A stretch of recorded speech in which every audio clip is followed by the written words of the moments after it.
São Paulo é o estado do país com o maior número de denúncias de violação dos direitos humanos de crianças e adolescentes. De acordo com os últimos dados da Secretaria Nacional de Direitos Humanos, foram quase 6.600 queixas em 2011. Uma CPI da exploração sexual infantil da Câmara Municipal mapeou 4 pontos da capital onde ocorrem exploração de menores. Este ano, a preocupação é maior com a chegada aí da Copa do Mundo. Este jovem tem 17 anos e supera uma história de exploração sexual que começou aos 12 anos de idade, quando morava no interior do Ceará. Eu fui bebendo, saindo com as minhas amigas, fazendo programa nas beiras de açude com os caminhoneiros. Daí em diante, bebia muito. Passava noites na rua. Hoje, ele é um dos 50 jovens entre 14 e 20 anos que participam do projeto Vira Vida, do SESI em São Paulo. A iniciativa já existe em outras 28 cidades brasileiras. Quem estuda à noite tem aula de reforço de português e matemática pela manhã. Pela tarde é a hora da formação profissional. Além disso, jovens e adolescentes recebem acompanhamento psicológico e têm acesso a serviços de saúde. O projeto começou há 6 meses. Cada jovem participa por 1 ano. Nesse período, eles recebem uma bolsa mensal de R$ 500.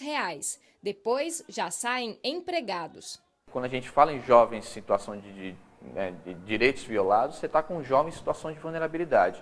Então, é um jovem muito fácil, né, de ser absorvido por essa rede de exploração, né?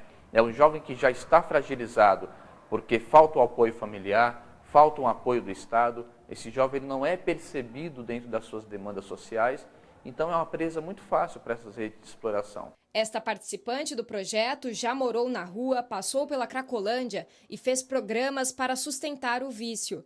Ela conheceu o rap em um abrigo social, onde conseguiu ajuda. Há 2 anos, voltou a morar com os pais e largou as drogas, tema de suas próprias composições.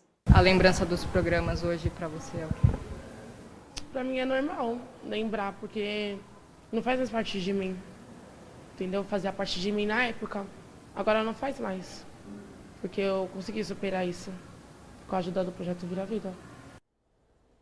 Aí, que bom que ela conseguiu superar, né? A gente vai continuar falando sobre esse assunto aqui no estúdio, que a gente está recebendo aqui o Ariel de Castro Alves, que é do Conselho Estadual dos Direitos da Criança e do Adolescente. Ariel, boa tarde. Boa tarde. Obrigado por ter aceitado aí nosso convite, viu? É um assunto que a gente sempre tem que estar atento, alerta e falando cada vez mais, né? Extremamente preocupante tudo isso. E a expectativa aí da chegada da Copa do Mundo pode piorar essa movimentação, né? Boa tarde, Márcia. Boa tarde aos telespectadores da TV Brasil. Essa é uma das maiores mazelas que nós temos hoje no país. São 400 denúncias diárias no Disque 100 e, em média, 30% tratam de abuso e de exploração sexual. A própria Polícia Rodoviária Federal também fez mapeamentos mostrando que a cada 26 quilômetros de rodovias no Brasil, nós temos um ponto de exploração sexual. A CPI da Câmara Municipal mapeou regiões vulneráveis onde essas situações ocorrem com frequência, inclusive uma delas aqui... é aqui bem perto, eu disse isso agora, aqui bem perto da gente, a TV Brasil, para quem não sabe, fica na Vila Leopoldina e aqui do lado da CEAGESP. Um dos pontos é esse aqui do lado da gente, né? O CEAGESP já é um ponto há pelo menos 10, 15 anos, então não é uma situação nova. Então as autoridades todas têm conhecimento. Na verdade, os demais locais também, como o terminal de cargas da Fernão Dias, o caso mais recente é do Itaquerão, em razão das obras para a Copa do Mundo, o que nós já tínhamos visto também nas situações da própria construção do Rodoanel, onde aumentaram os casos de exploração sexual. Todas as grandes obras e grandes eventos devem gerar preocupação. Em 2011, o jornal Correio Brasilense fez um levantamento referente às denúncias de exploração sexual no país e 72% das situações, com base no Disque 100, já ocorriam nas cidades que sediarão a Copa do Mundo, principalmente São Paulo, Rio, Fortaleza e Salvador. E como atuar na prática? Como chegar ali na questão? Como evitar que esse tipo de situação aconteça?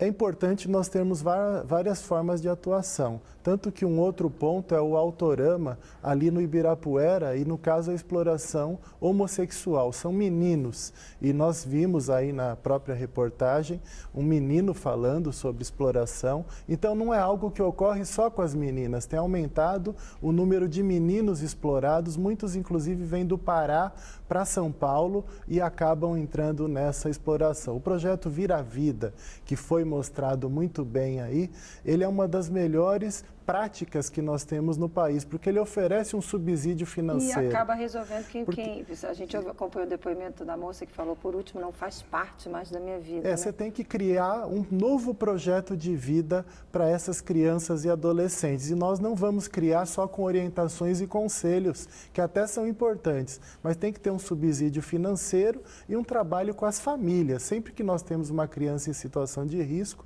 nós temos uma família também na mesma situação que precisa ser trabalhado. Ariel, você falou dos meninos, que está aumentando o número, mas a maior incidência é ainda das meninas. E a gente tem aí dados de denúncias do Disque 100, que você já comentou hoje aqui também no início da entrevista, o Disque 100 da Secretaria Nacional de Direitos Humanos de Crianças e Adolescentes, sobre aí a violência sexual. E entre as vítimas, as meninas são a grande maioria. Elas são 8 de cada 10 nos casos de exploração sexual. 67% de meninas nos casos de tráfico de crianças e adolescentes, 77% nos casos de abuso sexual e 69% nos casos aí de pornografia infantil. E eu queria aproveitar e convidar o Dimas Saldi, que está lá na nossa redação. Tem uma perguntinha para você também lá da redação. Oi, Dimas, qual é a pergunta? Oi, Márcia. Boa tarde, Ariel. É o seguinte, é possível ter prostituição com relação a menores? Como distinguir exploração sexual de prostituição? É possível isso? É uma pergunta bastante pertinente, Dimas. Na verdade, nós entendemos que crianças e adolescentes são sempre exploradas. Não é um ato de vontade dela. Muitas vezes a criança ela entra na exploração sexual para garantir a própria alimentação da família, ou muitas vezes em troca de droga, e tem aumentado os casos envolvendo crianças que se prostituem em troca de pedra de crack, por exemplo. Então, nós temos que diferenciar. A prostituição, existem os profissionais do sexo, e até uma iniciativa no Congresso de regulamentação da profissão, é quando a pessoa adulta, ela acaba oferecendo o seu corpo, comercializando, e essa pessoa não é punida, isso não é crime. Agora, quem explora, o rufião, o gerente do local onde a exploração acontece, ele é sempre punido. A pena, no caso de crianças e adolescentes exploradas sexualmente, ela varia de 4 a 10 anos de reclusão. Ok, conversei com a Ariel de Castro Alves sobre um assunto que com certeza, principalmente com a chegada da Copa, a gente volta a falar, que é a exploração sexual de crianças e adolescentes. Obrigada, uma boa tarde para você. Eu que agradeço, uma boa tarde a todos os telespectadores.